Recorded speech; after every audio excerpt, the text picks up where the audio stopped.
এখানে কি হচ্ছে হারুন সাহেব? কি সমস্যা সিকান্দার সাহেব?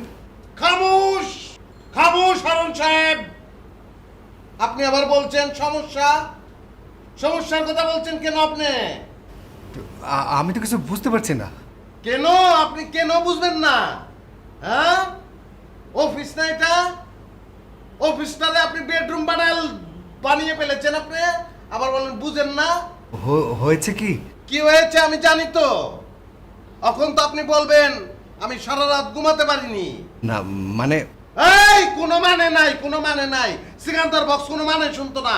জীবনে অনেক ঘুম বিসর্জন দিয়ে ফেলেছি, পেলে এই অবস্থানে এসেছি, আর আপনি আমাকে মানে শোনাচ্ছেন। হস্তা পেলছেন, হস্তা সস্তা পেলছিস তুই, আপনি পেয়েছেন।